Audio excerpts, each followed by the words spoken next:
सर्वांना नमस्कार. उच्च आणि तंत्र शिक्षण विभागाच्या वतीने आपण जी ऑनलाईन साप्ताहिक व्याख्यानमाला सह्याद्री शिक्षण संवाद सुरू केलेली आहे गेल्या 6 महिन्यांपासून. आजचा आपला व्याख्यान क्रमांक 27 आहे. आणि आज आपल्या यासाठी जे अत्यंत तज्ञ व्याख्याते म्हणून आपल्याकडे आज आपल्याला लाभलेले आहेत. ते आहेत डॉक्टर किरण कुलकर्णी, जे अत्यंत सीनियर IAS ऑफिसर आहेत, माननीय सचिव आहेत मराठी भाषा विभाग, महाराष्ट्र शासन. मी साहेबांचा अत्यंत मनःपूर्वक आजच्या ह्या सह्याद्री शिक्षण संवादाच्या 27व्या कार्यक्रमामध्ये उच्च आणि तंत्र शिक्षण विभागाच्या वतीने स्वागत करतो. त्याचप्रमाणे आजच्या ह्या कार्यक्रमासाठी संपूर्ण राज्यामधनं आज वेगवेगळ्या प्रकारे प्राध्यापक असतील, विद्यापीठातले कुलगुरू, विद्यापीठातले वेगवेगळे पदाधिकारी आज या कार्यक्रमासाठी जॉईन झालेले आहेत संपूर्ण राज्यभरातनं. त्यांचं देखील मी अत्यंत मनःपूर्वक आजच्या ह्या कार्यक्रमामध्ये स्वागत करतो. मी माननीय कुलकर्णी सरांना थोडक्यात आजच्या आपल्या ह्या कार्यक्रम नेमकं सह्याद्री शिक्षण संवाद काय आहे याची कल्पना साहेब आपल्याला देतो. माननीय मंत्री महोदय उच्च व तंत्र शिक्षण विभाग चंद्रकांत दादा पाटील यांच्या मार्गदर्शनानुसार पहिल्यांदा म्हणजे आम्ही पब्लिक आउटरीच म्हणजे आपण वेगवेगळ्या प्रकारचे निर्णय शासकीय पातळीवरती घेत असतो, पण बऱ्याचदा असं जाणवतं की हे निर्णय अगदी तळागाळापर्यंत पर्क्युलेट होत नाही, ते तळागाळापर्यंत पोहोचत नाहीत आणि मग एक प्रकारचा गॅप हा यामध्ये निर्माण होतो. त्याचप्रमाणे केवळ राज्य पातळीवरती नाही तर राष्ट्रीय पातळीवरती, जागतिक पातळीवरती शिक्षणाच्या क्षेत्रामध्ये आमूलाग्र बदल मोठ्या प्रमाणावरती घडत आहेत. हे बदल केवळ विशिष्ट पॉकेट पुरते मर्यादित राहायला नको, अगदी महाराष्ट्रामध्ये मुंबई पुण्यापर्यंत ते मर्यादित राहायला नको, तर आपली महाविद्यालय जवळपास उच्च आणि तंत्र शिक्षणाच्या अंतर्गत म्हणजे आमच्या उच्च शिक्षणाच्या अंतर्गत 3,500 महाविद्यालय येतात आणि उच्च आणि तंत्र शिक्षण मिळून 6,000 महाविद्यालय, 45 लाख विद्यार्थी आहेत. आणि त्यामुळे मग आमचा विदर्भातला विद्यार्थी असेल, आमचा मराठवाड्यातला विद्यार्थी असेल, आमचे तिथले शिक्षक बंधू भगिनी असतील, त्यांना देखील ह्या बदलांच्या प्रक्रियेमध्ये समाविष्ट करून घेणं हे अत्यंत गरजेचं आहे. आणि त्यामुळे केवळ मराठी भाषेमध्ये हे सगळे बदल त्यांच्यापर्यंत सोप्या भाषेमध्ये त्यांच्यापर्यंत पोहोचवता यावेत यासाठी माननीय मंत्री महोदयांनी मार्गदर्शन केल्यानुसार पहिल्यांदा शासकीय पातळीवरती सर हा उपक्रम सुरू झाला आणि हा अखंडितपणे गेल्या 6 महिन्यामध्ये 27वं व्याख्यान आहे सर, हे अखंडितपणे चालू आहे. आणि यावरती वेगवेगळ्या प्रकारचे आपल्यासारखे वरिष्ठ प्रशासकीय अधिकारी असतील, सिनेकलावंत असतील, कुलगुरू असतील, त्याचप्रमाणे दिग्दर्शक आहेत, अभ्यासक आहेत, हे सगळे जण या व्यासपीठावरती आलेत आणि याची व्याप्ती पण मोठ्या प्रमाणावर वाढत चाललेली आहे.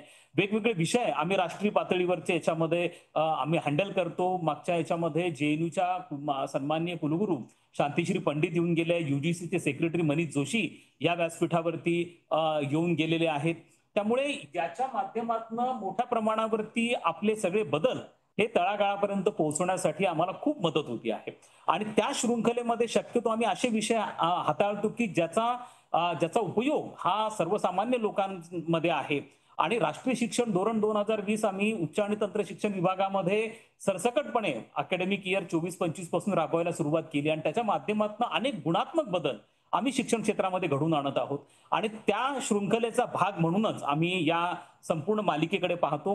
केवळ आपल्या माहितीसाठी म्हणून सांगतो सर, पहिल्यांदा आम्ही आमचं युट्यूब चॅनल काढलं, आमचं ट्विटर हँडल आहे, आमचं फेसबुक पेज आहे. त्याचप्रमाणे उच्च आणि तंत्र शिक्षण विभागाचं स्वतंत्र मॅगझिन त्रैमासिक आम्ही आता नुकतंच काढलं. माननीय मुख्यमंत्री महाराष्ट्र शासन देवेंद्रजी फडणवीस साहेब यांच्या हस्ते कॅबिनेटमध्ये त्याचं अनावरण करण्यात आलं.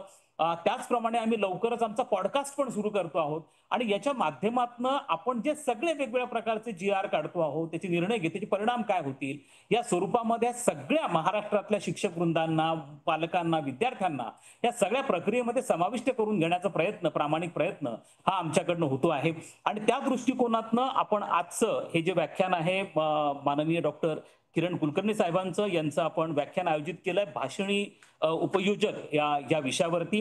मी थोडक्यात साहेबांचा परिचय करून देतो. सरांचा बायोडाटा खूप मोठा आहे, म्हणजे मला पहिल्यांदा एक प्रशासकीय अधिकारी की ज्याच्यामध्ये प्रशासन आणि अकॅडमिक्स या दोघांचा ब्लेंड हा आपल्याला प्रामुख्याने दिसून येतो आहे. साहेब भारतीय प्रशासकीय सेवेतील ज्येष्ठ अधिकारी आहेत. महाविद्यालयीन स्तरावर असताना ते सातत्याने वक्तृत्व, नाट्य, लेखन, संपादन आणि बुद्धिबळ या क्षेत्रामध्ये ते अग्रगण्य होते. त्यांनी अनेक पारितोषिकं मिळवलेली आहेत. त्यांचं क्वालिफिकेशन देखील आज माझ्या पुढे आहे. MCOM, LLM, MA, PhD एवढ्या सगळ्या म्हणजे सगळं प्रशासन सांभाळून देखील त्यांनी या स्वरूपाच्या सगळ्या पदव्या प्राप्त करून संशोधनाचा आपला जो विषय आहे तो पुढे चालू ठेवला. आदिवासी पुनर्वसनाचे आर्थिक आणि कायदेशीर पैलू हा त्यांचा पीएचडीच्या संशोधनाचा विषय होता. नगर परिषद प्रशासन संचालनालय आदिवासी विकास विभागाचे आयुक्तपद साहेबांनी भूषवलेलं आहे. यशदाचे अतिरिक्त संचालक पण साहेब होते. अशा अनेक जबाबदाऱ्या त्यांनी पेलवलेल्या आहेत. त्याचप्रमाणे कथा, कविता, निबंध, लेख, एकांकिका, नाटक, पथनाट्य, पटकथा, नभोवाणी, मालिका, भाषण संग्रह असा अनेक पैलूंमध्ये त्यांचा प्रवास आहे. त्यामुळे मला वाटतं की एक अत्यंत आदर्श व्यक्तिमत्व आपल्या सगळ्या शिक्षकांसाठी हे आपल्याला आज उपस्थित आहेत. आणि डॉक्टर किरण कुलकर्णी सरांना मी मागच्या आठवड्यामध्ये विनंती केली होती आणि त्याच वेळेला त्यांनी म्हणजे खरं तर आज सचिव आहेत मराठी भाषा विभागाचे आणि आपल्याला कल्पना आहे की आम्हाला आनंद याचा होतो की आमच्या रस्तोगी साहेबांनंतर पहिले सचिव आहेत की जे आमच्या व्यासपीठावरती आज आलेले आहेत आणि सरांनी तात्काळ होकार दिला आणि त्याच्या माध्यमातून अकॅडमिक्सच्या प्रती आणि एकूणच या शिक्षण क्षेत्रामध्ये त्यांची जी कमिटमेंट आहे, इंटिग्रिटी आहे, त्याच्या संदर्भामध्ये त्यांचं प्रदर्शन होतं. मी आपल्या सगळ्यांचे पुन्हा एकदा अत्यंत मनपूर्वक आजच्या ह्या सह्याद्री शिक्षण संवादाच्या 27व्या व्याख्यानामध्ये आपल्या सगळ्यांचं स्वागत करतो आणि माननीय डॉक्टर किरण कुलकर्णी सरांना विनंती करतो की त्यांनी आपल्या सादरीकरणाला आरंभ करावा. माननीय किरण कुलकर्णी सर. धन्यवाद देवळणकर साहेब. खरोखरच मला या सह्याद्री शिक्षण व्याख्यानमालेमध्ये आपण आमंत्रित केलं याचा मला मनापासून आनंद आहे. आपण उल्लेख केला त्याप्रमाणे मराठी भाषा सचिव ही जबाबदारी पार पाडत असताना अगदी आज सुद्धा या क्षणी मी वाई येथे विश्वकोश निर्मिती मंडळाच्या कार्यालयातून आपणा सर्वांशी संवाद साधतो आहे. म्हणजे जिथे ज्ञानाची उपासना झाली, ज्ञानाची परंपरा आहे, अशा या स्थानावरून मी आपणा सर्वांशी बोलतोय, याचा सुद्धा मला विशेष असा आनंद होतोय. व्याख्यानाचा विषय जेव्हा ठरला आणि तो मला वाटतं आपल्या सगळ्या जे श्रोते आहेत किंवा प्रेक्षक आहेत त्यांनी सुद्धा पाहिला असेल किंवा पोस्टरवरती वाचला असेल, तेव्हा त्यांना असं वाटलं असेल की भाषिणी उपयोजक हा कसला विषय आहे, हा काय प्रकार आहे, उपयोजक हा कुठला शब्द काढला. पण मी मराठी भाषा सचिव असल्यामुळे मी आवर्जून उपयोजक हा शब्द वापरलेला आहे. उपयोजक म्हणजे ऍप्लिकेशन. तर भाषिणी हे जे ऍप्लिकेशन आहे त्याबद्दल मी आपणा सर्वांशी बोलणार आहे. पण मी त्याच्याबद्दल बोलणारे म्हटल्याबरोबर काही जणांच्या मनात असा विचार आला असेल की मी भाषिणी ऍप्लिकेशन काय आहे, ते कसं डाउनलोड करायचं, त्याच्यामध्ये कुठल्या कुठल्या फॅसिलिटीज आहेत, त्या कशा वापरायच्या, याच्याबद्दल बोलणार आहे. पण असं कुणाला वाटलं असेल तर ते पूर्णपणे चुकीचं आहे. मी भाषिणी उपयोजकाबद्दल जे बोलणार आहे ते बोलताना प्रामुख्याने त्याबाबत मराठी भाषिक म्हणून उच्च व तंत्र शिक्षण विभागाचे अधिकारी कर्मचारी म्हणून, त्याचप्रमाणे विद्यार्थी म्हणून, अशा विविध नात्यांनी आपण काय करायला पाहिजे आणि ते का करायला पाहिजे याबद्दल मी बोलणार आहे. त्यामुळे माझं भाषण हे तांत्रिक नसून हे सामाजिक पद्धतीचं असणार आहे, याची सर्वांनी नोंद घ्यावी. तर आपल्याला कल्पना आहे की मराठी भाषेला अभिजात दर्जा मिळाला 3 ऑक्टोबर 2024. आणि हा जो दर्जा मिळाला, हा दर्जा मिळाल्यानंतर संपूर्ण महाराष्ट्रामध्ये एक आनंदाची अशी लाट पसरली आणि सगळ्यांनाच उत्साहाचं भरतं आलं आणि आपण आपल्या या अतिशय जुन्या अशा मराठी भाषेसाठी म्हणून आपण सगळेजण आनंदित झालो. अर्थातच आनंद व्यक्त केल्यानंतर पुढचा टप्पा येतो तो आता या बाबतीतली आपली कर्तव्य आणि जबाबदाऱ्या कोणत्या. अभिजात भाषा जाहीर झाली याचा अर्थ 2500 वर्षांचा अतिशय संपन्न आणि वैभवशाली इतिहास या भाषेला आहे. आणि अभिजात दर्जा जाहीर करताना केंद्र सरकारच्या अधिसूचनेमध्ये सुद्धा म्हटलेलं आहे की 2500 वर्षापासूनची ही जी परंपरा आहे ही आजच्या काळात सुद्धा अतिशय समर्थपणे चालू आहे आणि या परंपरेनं वेगवेगळ्या प्रकारच्या सांस्कृतिक अंगांमध्ये फार मोठी भर घातलेली आहे, म्हणून हा अभिजात दर्जा प्रदान करण्यात आलेला आहे.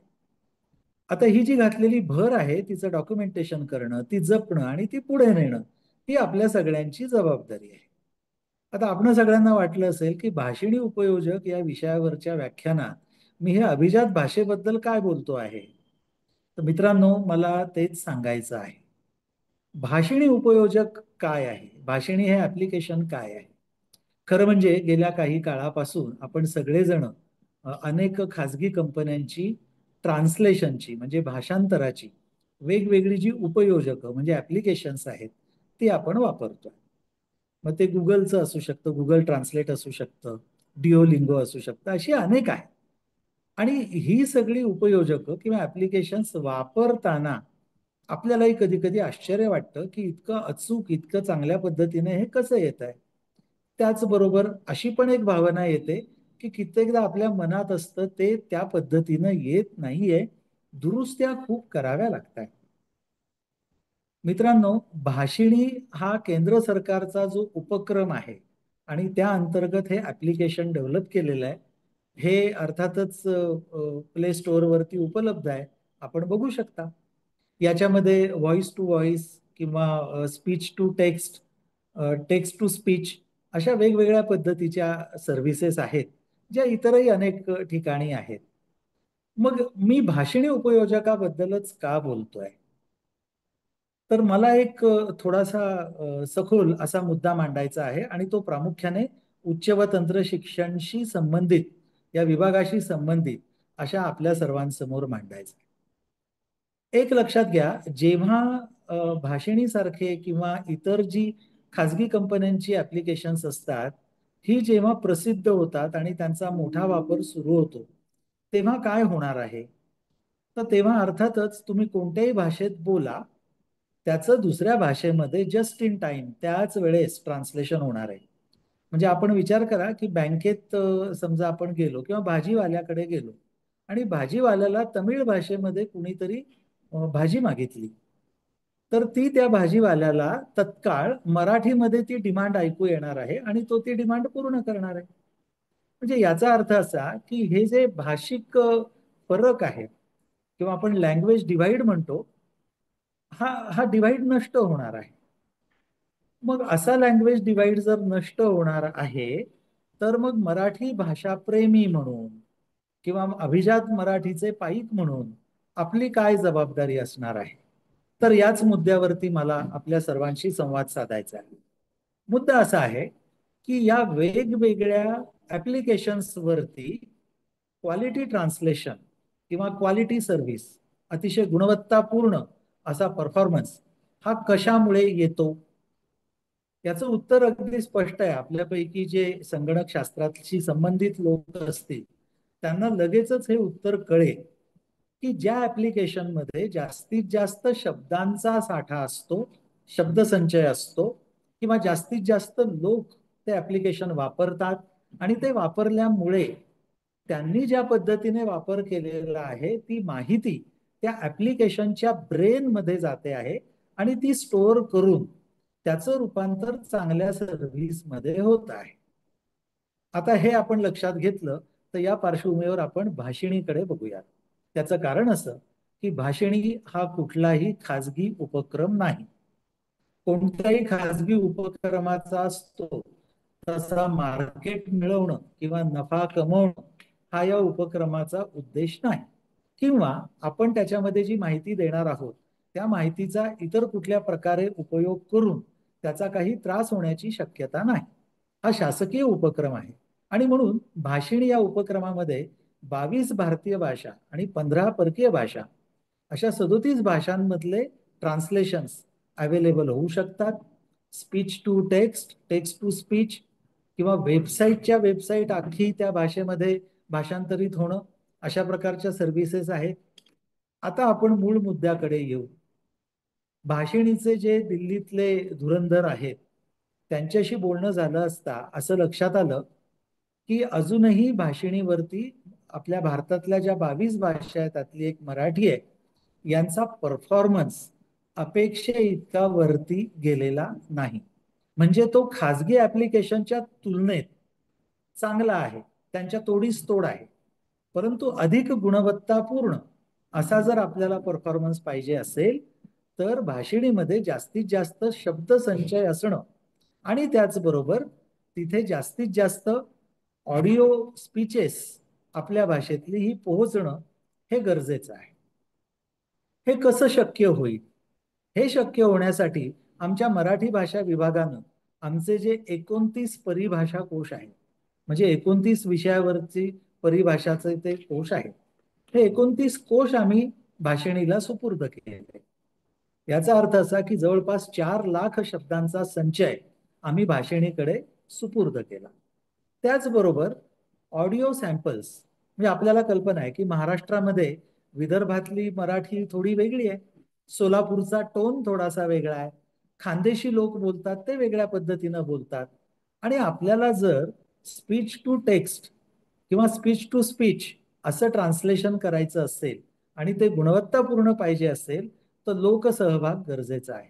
आणि म्हणून केंद्र सरकारने असं आपल्याला आवाहन केलेलं आहे की राज्याने या ऍप्लिकेशनची, भाषिणीची ओनरशिप घ्यावी आणि त्याप्रमाणे महाराष्ट्र शासनाने भाषिणीची ओनरशिप घेऊन जास्तीत जास्त प्रमाणात शब्द संचय करणे, जास्तीत जास्त प्रमाणात ऑडिओ सॅम्पल्स देणे, या गोष्टींची जबाबदारी आपल्या खांद्यावर घेतली आहे. मला असं वाटतं की उच्च व तंत्र शिक्षण विभागाच्या संबंधित असे आपण सर्वांची यामध्ये मोठी जबाबदारी आहे. जितके जास्त लोक भाषिणी वापरतील, जितके जास्त लोक आपले ऑडिओ सॅम्पल्स त्याच्यावरती अपलोड करतील, जितके जास्त लोक आपल्याला ज्या पाहिजे त्या भाषेचं ट्रान्सलेशन भाषिणीच्या माध्यमातून करून घेतील, तेवढा भाषिणीचा संचय वाढणार आहे आणि भाषिणी एनरिच होणार आहे. मला हे सांगायला खरोखरच अभिमान वाटतो की इतर कोणत्याही राज्यापेक्षा महाराष्ट्राची प्रगती भाषिणीमध्ये ही प्रथम क्रमांकावरती आहे. आपण देशामध्ये प्रथम क्रमांकावरती आहोत आणि मला वाटतं महाराष्ट्रासारखं पुरोगामी आणि बुद्धिमान लोकांचं जे राज्य आहे त्याला पहिल्या क्रमांकाशिवाय दुसरा पर्याय नाही. आणि त्यामुळे आपला प्रथम क्रमांक आपण असाच पुढे चालू ठेवण्यासाठी माझं असं आवाहन असणार आहे की आपण सर्वांनी मोठ्या प्रमाणात भाषिणीचा उपयोग करावा, ट्रान्सलेशनसाठी उपयोग करावा, स्पीच टू टेक्स्ट या सर्व्हिससाठी उपयोग करावा आणि जास्तीत जास्त शब्दसंचय हा भाषिणीकडे आपण जमा करावा, ज्याचा उपयोग संपूर्ण देशाला होणार आहे. मराठी भाषेची गुणवत्ता तिथे वाढणार आहे. या मुद्द्याला जोडून एक आणखी मुद्दा मांडतो आणि मग मी थांबणार आहे. तो मुद्दा असा की अभिजात मराठीचं रक्षण करायचं आणि अभिजात मराठीचे पाईक म्हणून काम करायचं म्हणजे नक्की काय करायचं असा प्रश्न अनेकांच्या मनामध्ये असतो. अभिजात मराठी म्हणजे जर 2500 वर्षाची परंपरा असेल तर आपले जे जुने ग्रंथ आहेत त्यांचं कॉन्झर्वेशन करणं, त्यांचं कंटेम्पररी म्हणजे समकालीन मराठीमध्ये भाषांतर करणं, ही काही महत्वाच्या गोष्टी आहेतच. परंतु 2500 वर्ष जी परंपरा टिकलेली आहे ती पुढच्या काळात टिकवण्यासाठी पुढचा काळ कसा असणार आहे याचा अंदाज घ्यायला पाहिजे. म्हणजे एक मराठी कविता आहे ना, सावध ऐका पुढल्या हाका, त्या पद्धतीनं आपल्याला पुढचा अंदाज घ्यावा लागेल. पुढचा अंदाज आपल्याला काय सांगतो? पुढचा अंदाज आपल्याला असं सांगतो की आता भाषिणीसारखे किंवा इतर ऍप्लिकेशन्स आल्यामुळे लँग्वेज डिवाइड दूर होणार आहे आणि लँग्वेज डिवाइड दूर झाल्याच्या काळात मराठी भाषेप्रतीचा आपला अभिमान हा टिकवण्यासाठी आपल्या सर्वांना ऑनलाईन मराठीच्या परफॉर्मन्सवरती लक्ष केंद्रित करावं लागणार आहे. उदाहरणार्थ कीबोर्ड असेल, मराठीचा कीबोर्ड वेगवेगळ्या प्रकारचा आहे, त्यातला गद्रे कीबोर्ड हा सर्वाधिक प्रसिद्ध आहे आणि सोयीचाही म्हटला जातो. पण आपल्याला मराठी कीबोर्ड चांगले असले पाहिजेत, मराठीमध्ये इंग्रजी सारखा स्पेल चेकची फॅसिलिटी यायला पाहिजे, मराठी फॉन्ट्स वेगळ्या वेगळ्या पद्धतीचे पाहिजे. आज इंग्रजीमध्ये ऑनलाईन जी व्हरायटी उपलब्ध आहे तेवढी व्हरायटी मराठीमध्ये उपलब्ध व्हायला पाहिजे. ही जर उपलब्ध व्हायची असेल तर मला असं वाटतं की ही उच्च व तंत्र शिक्षण विभागाअंतर्गत संगणक शास्त्रामध्ये काम करणाऱ्या विद्यार्थ्यांची, प्राध्यापकांची मोठी जबाबदारी आहे.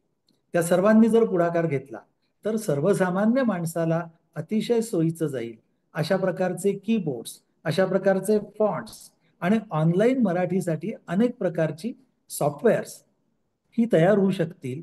आणि ऑनलाईन मराठी जर एनरिच झाली, अचूक, निर्दोष, योग्य पद्धतीनं आणि एका शब्दाचे अनेक अर्थ देणारा स्पेल चेक अशा पद्धतीनं जर ते डेव्हलप झालं तर मला वाटतं जास्तीत जास्त लोक ती भाषा वापरतील. आणि भाषा जर जगवायची असेल, विकसित करायची असेल, समृद्ध करायची असेल, तर पुढच्या काळात काय करायला पाहिजे याचा विचार तुम्ही आम्ही करणं आवश्यक आहे. आणि तो प्रगत विचार हा उच्च व तंत्र शिक्षण सारखे विभाग, मराठी भाषा विभागासारखे विभाग हेच करू शकतात. आणि आपलं हे काम आहे की लोकांना त्यासाठी मार्गदर्शन करणं. अन्यथा जे घडेल ते असं घडेल की जुन्या पद्धतीनं जुन्या पोथ्यांचं कॉन्झर्वेशन करणं, संवर्धन करणं, जुन्या पुस्तकांचं आजच्या मराठीमध्ये भाषांतर करणं एवढ्या पुरता आणि अभिजात मराठीचे उत्सव साजरे करणं, म्हणजे अभिजात मराठीच्या नावावरती फेटे बांधून आणि लेझिम खेळून आम्ही भाषा टिकवली याचं स्वतःची पाठ थोपटून घेणं, अशा प्रकारे जर आपण करत राहिलो तर मला नाही वाटत पुढच्या काळामध्ये आपल्या मराठी भाषेला आपल्याला पाहिजे ते स्थान आपल्याला देता येईल. कविवर्य कुसुमाग्रजांनी जेव्हा ही व्यथा मांडली की मराठी भाषा ही अतिशय दीन अशा अवस्थेमध्ये उभी आहे, तेव्हापासून मराठी भाषा विभागाच्या स्थापनेपासून आपण सर्वांनी हा विडा उचललेला आहे की आपल्या मराठीला वैभवशाली बनवायचं आहे, त्या ठिकाणी बसवायचं आहे, मानाचं स्थान द्यायचं आहे. या मानाचं स्थान देण्याच्या कल्पना या गेल्या 3-4 वर्षापूर्वीपर्यंतच्या वेगळ्या होत्या आणि आता टेक्नॉलॉजीच्या जमान्यात, बदलत्या तंत्रज्ञानाच्या जमान्यात या बदलणार आहेत, पुढच्या काळात आणखी बदलणार आहेत. आर्टिफिशियल इंटेलिजन्स सारखी गोष्ट आपल्या आयुष्यावरती जर मोठा परिणाम करणार आहे तर तज्ज्ञांनी मराठी भाषेचं या सगळ्यामधलं स्थान हे समजून घ्यायला पाहिजे. आणि मला असं वाटतं की या सगळ्यासाठीचा उंबरठा म्हणजे भाषिणी ऍप आहे, भाषिणी हे उपयोजक आहे. आणि म्हणूनच आपण सर्वांना माझी अशी विनंती असेल की आपण सर्वांनी भाषिणीचा वापर करावा. ऑनलाईन मराठी अधिक सेलिब्रेट करण्याच्या दृष्टीने आपण सर्वांनी प्रयत्न करावे. या व्याख्यानमालेमध्ये खरं म्हणजे बोलण्याजोगं माझ्या मनात खूप आहे. उच्च व तंत्र शिक्षण विभागाबरोबर अनेक प्रकल्प मराठी भाषा विभागाचे होऊ शकतात. खरं म्हणजे भाषिणी ऍपसाठी असेल किंवा ऑनलाईन मराठीसाठी ज्या नवीन नवीन वेगळ्या गोष्टी करायच्या आहेत त्याच्यासाठी आपल्याला काही एकत्रित कोर्सेस चालवता येतील.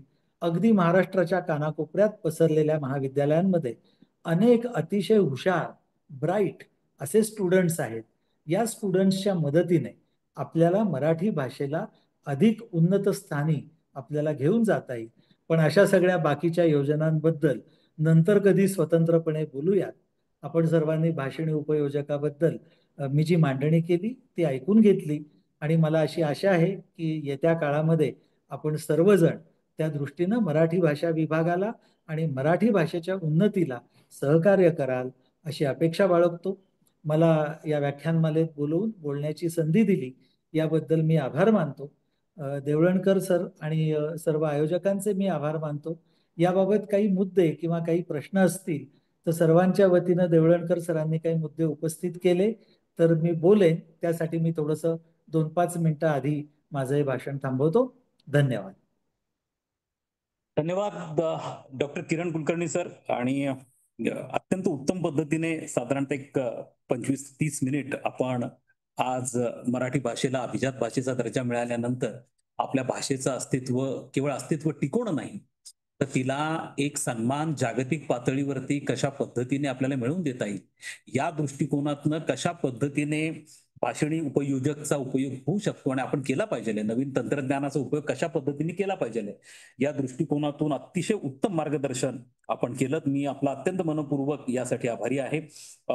मी सर 2 गोष्टी फक्त आपल्याला सांगू इच्छितो की आपण जे गोष्टी प्रपोज केलेल्या आहेत निश्चितपणे आम्हाला फार उपयोग होणार आहे ह्या गोष्टीचा, कारण आपल्यासारखा एक अकॅडमिशियन ऍडमिनिस्ट्रेटर हा आज मराठी भाषेच्या विभागामध्ये आहे. आणि आता आम्ही एनईपीच्या माध्यमातून सर एनईपी जी राष्ट्रीय शिक्षण धोरण 2020 आहे त्याचा मूळ गाभा जो आहे तो प्रामुख्याने मातृभाषेतनं शिक्षण हे कसं देता येईल आणि त्याला बढावा कसा देता येईल, त्याला चालना, त्याला प्रोत्साहन कसं देता येईल, त्यासाठी आम्ही IIT मुंबई बरोबर एक एमओयू केला होता. उडान नावाचं त्यांचं एक सॉफ्टवेअर आहे, त्याच्या माध्यमातून आम्ही काही पुस्तकांचं भाषांतर पण केलं होतं इंग्रजीतनं. काही पाठ्यपुस्तकांचं भाषांतर करण्यासंदर्भामध्ये विद्यापीठांना आवश्यक त्या सूचना पण दिल्या गेल्या होत्या. आणि दुसरा महत्वाचा मुद्दा म्हणजे पहिल्यांदा म्हणजे महाराष्ट्राच्या निर्मितीनंतर आपल्याकडे राज्य शासनाच्या वतीने पहिलं मराठी भाषा विद्यापीठ हे आपण अमरावती जिल्ह्यामध्ये रिद्धिपूर जे आहे त्या ठिकाणी सुरू केलंय. आणि आज आपल्याला अत्यंत आम्हाला अभिमान वाटतो सर. आमच्या कार्यक्रमाचं स्वरूप असं असतं की एक व्याख्याता असतो आणि एक अध्यक्ष पण असतो. आज आपल्याला अध्यक्ष म्हणून महाराष्ट्र शासनाच्या राज्यातलं जे पहिलं मराठी विद्यापीठ आहे त्याचे सन्माननीय कुलगुरू आमचे वरिष्ठ मार्गदर्शक डॉक्टर अविनाश आवलगावकर सर सुद्धा आज आपल्या कार्यक्रमासाठी उपस्थित आहे. मी आवलगावकर सरांचा अत्यंत मनपूर्वक आज या कार्यक्रमामध्ये स्वागत करतो. आणि मी आवलगावकर सरांना विनंती करतो की आपणही यामध्ये एक अध्यक्षीय काही आपले जे या संदर्भातले विचार आहेत ते कृपया मांडावे. अविनाश आवलगावकर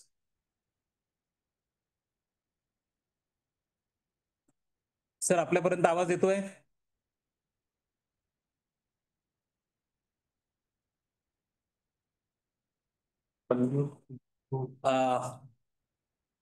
आवलगावकर सर.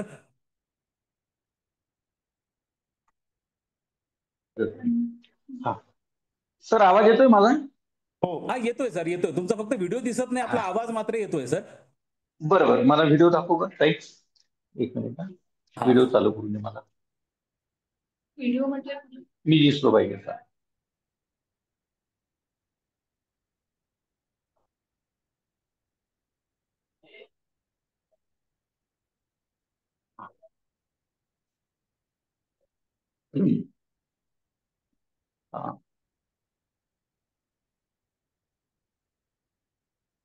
सर. हा, येतो सर आवाज? हो, येतो येतो. आपला व्हिडिओ पण आहे, आवाज पण येतोय सर, प्लीज. बरोबर. मी खरं म्हणजे मी आपल्या मनापासून आभार मानतो की मला एवढं अतिशय उत्तम भाषण ज्यांनी केलेलं आहे डॉक्टर किरण कुलकर्णी सरांनी, आणि त्याबद्दल त्याच्यानंतर मला बोलण्याची आपण संधी दिली, हा माझ्या दृष्टीने फार मोठा सन्मानाचा भाग आहे असं मी समजतो.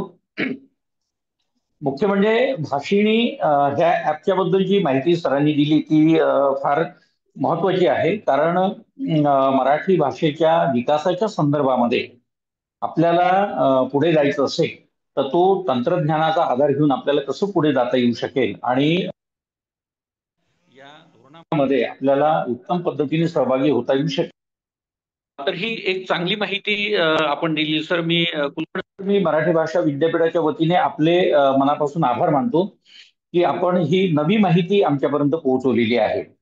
या भाषिणी ऍपचा विचार आपल्याला करायचाच आहे, पण त्याचबरोबर आणखी काही महत्वाचे मुद्दे आपण आपल्या भाषणामध्ये उद्धृत केलेले आहेत. एक म्हणजे की मराठी भाषेला अभिजात भाषेचा जो दर्जा केंद्र सरकारने दिलेला आहे तो खरंच मराठी भाषिकांच्या दृष्टीने अतिशय अभिमानास्पद असा क्षण आहे. आणि या संदर्भात आपली चर्चाही झालेली आहे की मराठी भाषेच्या अभिजातपणाचं आपल्याला नेमकं काय स्वरूप ठेवावं लागेल आणि प्रगतीच्या दृष्टीने आपल्याला काय विचार करता येऊ शकेल. खरं म्हणजे मराठी भाषा विद्यापीठ या सगळ्या प्रक्रियेमध्ये मनापासून सहभागी होणार आहे आणि आपण काही प्रकल्पही हाती घेण्याचा विचार या संदर्भातून केलेला आहे. मराठी भाषेला अभिजात भाषेचा दर्जा प्राप्त झाला याची 2-3 कारणं आपल्याला लक्षात घ्यायला पाहिजे. ती म्हणजे की गेल्या 2,500 वर्षांपासूनची मराठी भाषेची एक परंपरा आहे. ती तर आपल्याला लक्षात येतेच आहे. पण त्याचबरोबर गेल्या 2,500 वर्षांपासून आजपर्यंत मराठी भाषा ज्या ताकदीने पुढे येते आहे, म्हणजे असं म्हटलं जातं की जिचा पाया हा अधिक कणखर असतो, जिचा पाया अधिक पक्का असतो, जिचा पाया अधिक अभ्यासपूर्ण भूमिकेतून तयार झालेला असतो, तिचा विकास हा त्याच क्षमतेने पुढे होत जातो. आणि मराठी भाषेच्या संदर्भात आपल्याला हे जाणवतं की गेल्या 2,500 वर्षांपासूनची मराठी भाषेची असणारी जी परंपरा आहे त्या परंपरेचा जर आपण विचार केला तर आज मराठी भाषेचं स्वरूप हे अधिक ताकदीचं आहे असं आपल्या लक्षात येत आहे. आणि आणखी महत्वाचं म्हणजे की समृद्ध अशा प्रकारचं साहित्य निर्माण तर होत आलेलंच आहे, पण ज्या भाषेला भारतीय स्तरावरच नव्हे तर परदेशामध्ये सुद्धा महत्वाचं स्थान प्राप्त व्हावं अशा उत्तम स्वरूपाची साहित्य निर्मिती ही मराठी भाषेमधून होत आलेली आहे. आणि ही निर्मिती आजही आपल्याला मराठी भाषेचं अभिजात पण सिद्ध करण्यासाठी उपयोगी पडली आहे. त्यामुळे भाषेचा मराठी भाषेमधल्या साहित्याचा एक सलग इतिहास हा गेल्या 2500 वर्षांपासून तर आजपर्यंत कशा पद्धतीने ताकदीचा आहे, उत्तम आहे आणि श्रेष्ठ दर्जाचा आहे हे देखील आपल्याला अभिजात मराठी भाषेच्या माध्यमातून आता सिद्ध करता आलेलं आहे. आणि प्रत्येक मराठी भाषकाला हा अभिमानाचा क्षण वाटावा इतका महत्वाचा आहे. मी स्वतः आणखी एक महत्वाचा मुद्दा घालू इच्छितो यामध्ये, की हे मराठी भाषेचं अभिजात पण आपल्याला टिकून ठेवायचं असेल किंवा त्याचं श्रेष्ठत्व आपल्याला परंपरेने पुन्हा आणखी पुढे न्यायचं असेल तर प्रत्येक मराठी भाषकाने हा अभिमान आपल्या मनामध्ये निर्माण करण्याची गरज आहे की मला मराठी भाषेचं समृद्धपण हे माझ्या पुढच्या पिढ्यांपर्यंत पोहोचवायचं आहे. आणि मराठी भाषा विद्यापीठाचा आता देवणकर सरांनी जो उल्लेख केला तो यासाठी महत्वाचा आहे की मराठी भाषा विद्यापीठ यासाठी बांधील आहे की समाजातल्या प्रत्येक घटकाला, प्रत्येक विद्यार्थ्याला, प्रत्येक माणसाला मराठी भाषेतला ज्ञान भाषेचं स्वरूप कसं प्राप्त करून देता येईल या दृष्टीने प्रयत्न करायचा. म्हणजे मराठी भाषा ही इतकी श्रेष्ठ आहे आणि इतकी ताकदवान आहे की जिचा इतिहास जर 2500 वर्षांपासूनचा चालत आलेला आहे आणि तो अधिक श्रेष्ठतम पातळीवर पोहोचलेला आहे तर मराठी भाषेला ज्ञान भाषेचं महत्व का प्राप्त होत नाही, ज्ञान भाषेचा दर्जा का प्राप्त होत नाही याचा विचार आपल्याला कुठेतरी करण्याची गरज आहे. आणि म्हणून मी या दृष्टीने मला इथे संधी दिली सरांनी बोलण्याची त्या भूमिकेतून मी आपल्याला सगळ्यांना विनंती करतो किंवा समाजातल्या प्रत्येक माणसालाही मी विनंती करतोय की भाषेच्या माध्यमातून आपण, मराठी भाषेच्या माध्यमातून आपण ज्ञानापर्यंत कसं पोहोचू शकतो याचा विचार आपल्याला या दृष्टीने आता इथून पुढे करायचा आहे. आणि तिथे मराठी भाषा ही कुठेही कमी पडू शकत नाही, ती अधिक बलवान आहे हे आपल्याला डॉक्टर किरण कुलकर्णी सरांच्या या भाषणातून लक्षात आलेलं आहे. आणि त्या दृष्टीने प्रत्येकाने आपली ही बांधिलकी लक्षात घेऊन मराठी म्हणून पाहण्याचा प्रयत्न करावा अशी मी विनंती करतो. आणि मला इथे बोलण्याची जी संधी देवणकर सरांनी दिली मी त्यांच्याबद्दलची कृतज्ञता व्यक्त करतो. धन्यवाद सर.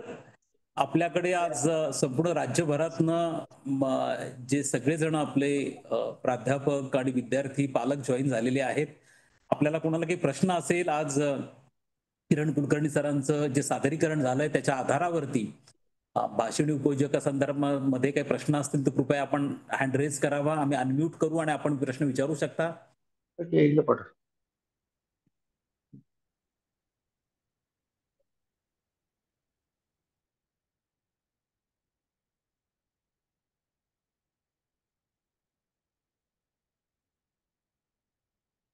एक आहे प्रोफेसर संदीप माळी म्हणून आहेत, त्यांना जरा अनम्यूट करा.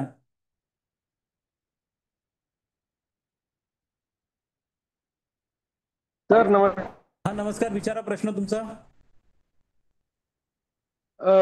सर आता सरांनी आदरणीय कुलकर्णी सरांनी जे ऍप्लिकेशन म्हणजे भाषिणी या ऍप बद्दल जी माहिती दिली ते सगळं विविध ऐकत असताना मला इंग्रजीमध्ये ग्रामरली हा कीबोर्ड म्हणजे ग्रामरलीचे जे ऍप आहे ते ऍप कशा पद्धतीने विकसित झालेलं असेल याचा मी विचार करत होतो.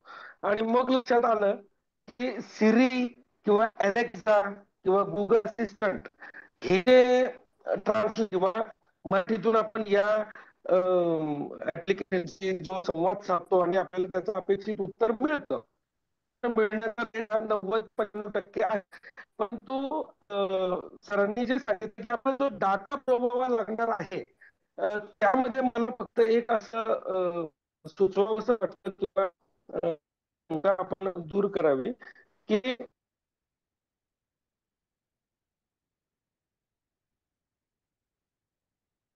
तुमचा आवाज मला वाटतं गेलाय, कट झाली. ओके.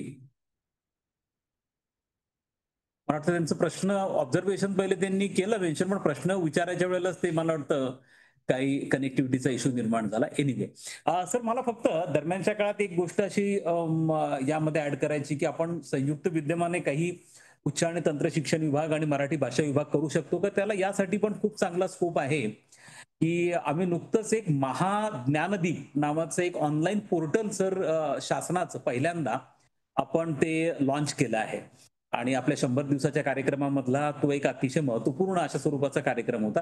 त्याच्या माध्यमातून आता जो आपण राष्ट्रीय शिक्षण धोरण 2020 आहे त्याच्या माध्यमातून आपण 40% 40% कोर्सेस ऑनलाईन ऑफर करू शकतो.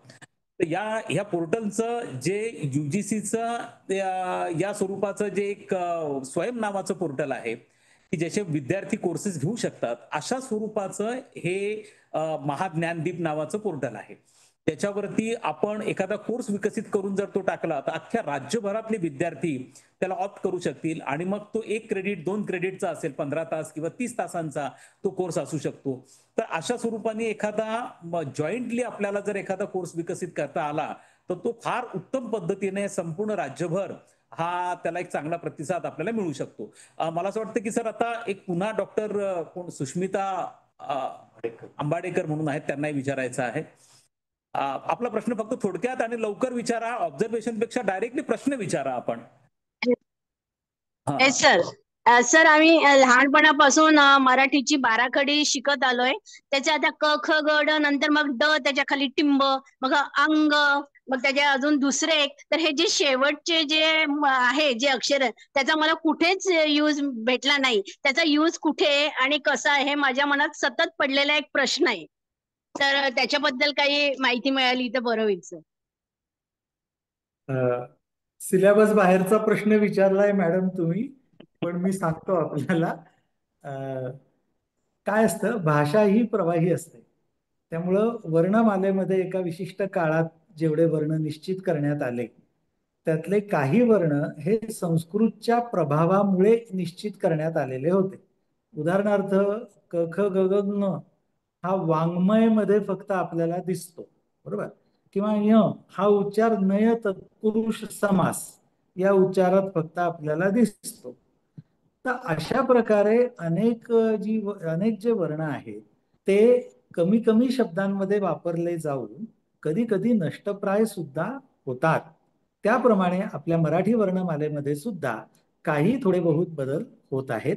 आमचं जे मराठी भाषा विभागाचं भाषा संचालनालय आहे त्याच्यामध्ये तज्ज्ञ व्यक्ती असतात आणि त्यांची या बाबतीतली सरकारची अधिकृत भूमिका घेणं भाषेसंबंधी ही भाषा संचालनालय घेत असतं. आपण जो प्रश्न विचारलाय याबद्दल भाषा संचालनालयाकडे काही पुस्तकं उपलब्ध आहेत. आपण त्या आमच्या संचालनालयाच्या वेबसाईटवरती गेलात तर ती पुस्तकंही आपल्याला दिसतील आणि आणखी माहिती मिळू शकेल. पण आपण ही उत्सुकता दर्शवली याबद्दल धन्यवाद. Thank you sir. ओके, अजून कोणाला काही प्रश्न आहेत का? ठीक आहे सर, आपलं हे जे आजचं आपलं व्याख्यान झालं हे आपण आपल्या युट्यूब चॅनल आहे त्या युट्यूब चॅनलला पण आपण ते तात्काळ अपलोड करतो आणि ते संपूर्ण कायमस्वरूपी उपलब्ध आहे. आमच्या डीएची म्हणजे डायरेक्टर ऑफ हायर एज्युकेशनच्या वेबसाईटला सुद्धा आम्ही त्याची लिंक उपलब्ध करून दिलेली आहे. त्यामुळे ज्यांनी आजचं हे व्याख्यान जे काही कारणास्तव अटेंड करू शकले नाहीत त्यांना ही संधी उपलब्ध निश्चितपणे आहे.